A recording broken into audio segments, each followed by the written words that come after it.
As a follow-up to my last video about protecting trees where I was using black locust, I just want to show the same concept here using multiflora rose. This can be a pretty beastly plant to deal with. Here you can see the base that I've already cut.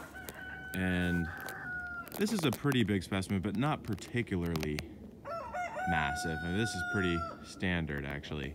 This is probably going 15 feet up into the canopy of these trees, these locusts. And these older roses, you can see the growth on there is just absolutely gnarly. And trying to get a close-up of the thorns here, they really have this tendency, yeah, there's a good one.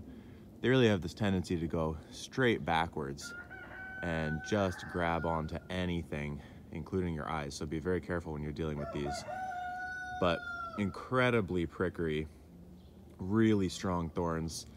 I've heard it said that these trees are somewhat of a predator in that sheep can actually get caught in them and die and rot at the base and then fertilize them, which is a pretty clever strategy for a sedentary being. Anyway, I am overjoyed now. I used to hate these things. Strong word, but I was scratched so many times by these things, and they're such a mess, and they branch every which way. They'll send a big branch up, and then from there they'll branch out in every direction, so they can kind of cleverly rest on the crotch of a tree and go around it. It's almost like vining, but it's really quite different. But it's a different strategy for being able to climb. They're kind of like a similar way of climbing as some brambles do, but very challenging to deal with, to get out of the canopy, to get it free with all these brambles, and then, you know, hopefully not get one in your eye and you get scratched all the time. Really annoying to deal with. Anyway, what a great resource now. I'm cutting these kind of staves like about this long with a really substantial amount of that branching and gnarly growth on the end, and I'll show you in a moment how I put these around the trees to give them what I think is going to be really significant protection from deer. Just a couple weeks before Christmas, I finished prepping this bed and planted these trees, and this one's a cherry plum, and there's a little hidden peach over here, and they are in an area where deer browse is extreme. They come across from these woods, and they are just in perfect deer browse height, and so we're going to protect them with the multiflora rose. So that took about 45 seconds.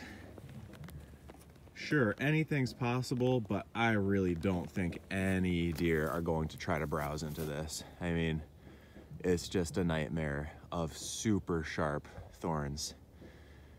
And in the spring, if this works out, once the tree starts growing, I can probably leave these in here as long as they want to stay, to help get the tree past deer browse. And then once it's done, I can just chop them up a little bit, lay them on the ground, and they'll feed the tree later on. And here's the peach tree, completely hidden.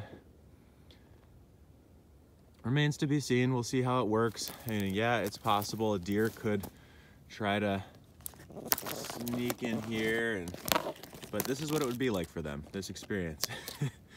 And they really need to get it. Well, they could get in here a little bit, but they'd have to be pretty persistent. And something tells me that when they see this, they're very familiar of these plants, very familiar with the multiflora rose, and they generally do not mess with them. So we'll update how this is working through the winter, but I am pretty happy with this idea because it's incredibly fast, and you're already wanting to manage these multiflora rose so that they're not inhibiting your movements in other places. And instead of having to deal with this big scraggly mess, disposing it, now we're getting a whole layer of value out of it before it ultimately turns into soil. Good luck finding that one. That's gnarly. You can just put them everywhere. I'm like pretty much overjoyed. I think this is going to be a huge help for these trees so that they don't get pruned back. I just did probably 20 trees, all with one large multiflora rose. So I think this is probably going to be a really good way forward for cheap in situ deer protection.